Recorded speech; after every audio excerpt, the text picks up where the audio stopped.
সজনী যমুনায় দেব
সংসারী হতে হলে পরে পাকাল মাছের মতো সংসারী হবে।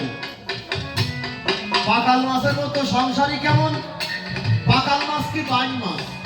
বাইন মাছ থাকে কাদায়, কাদার দাগ লাগে না গায়ে।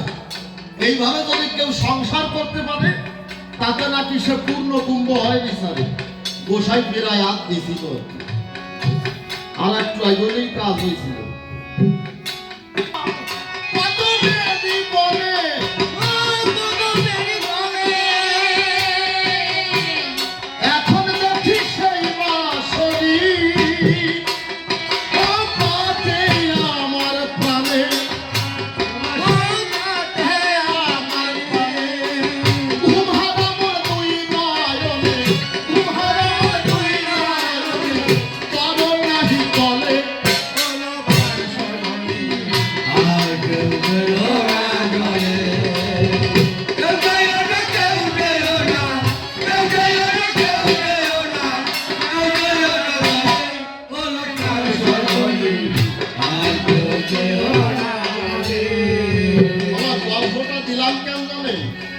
গোসাই এসে আসন করে ডাক দিয়ে বলে উচ্চস্বরে, রায় রামানন্দের সনে বিচারে সাত্য সাধন তত্ত্ব করেছিল বর্তমান।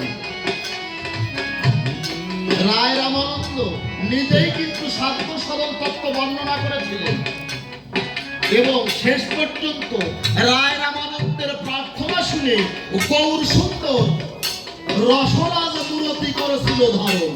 বলেছে না, রাধা কৃষ্ণের যুগল রূপ এক অঙ্গ থেকে দুই রূপ দর্শন দিয়েছিল।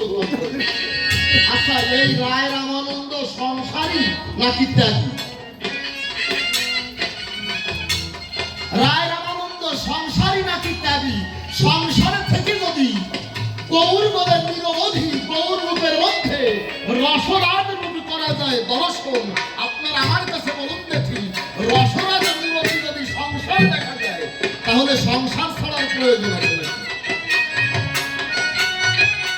বুঝতে পেরেছে? ত্যাগের মধ্যে নয়, বরং ভোগের মধ্যে রসরাজ মূরতি করা যায়। তাই রাধারানী বলছে, সখীরে তোদের কাছে রাগ দিয়ে করে দেই মানা, সখীরে কদাচিৎ তোমার কৃষ্ণ রূপে মন দিচ্ছে না, কৃষ্ণের বাসি শুনি কদাচিৎ আনন্দ না হোক। কেন জানি?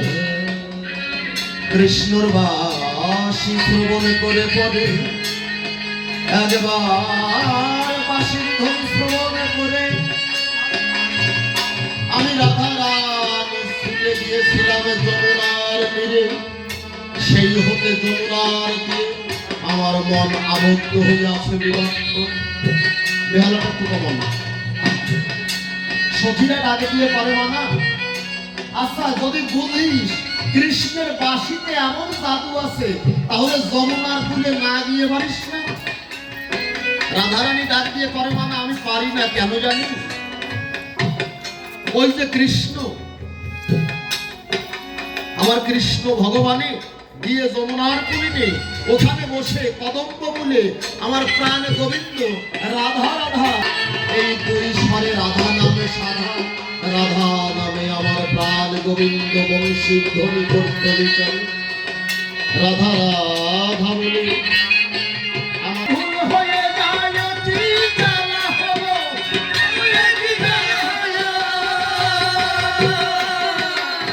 সুখানি তার সার হয়ে এই পিতে পিঠে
Yeah.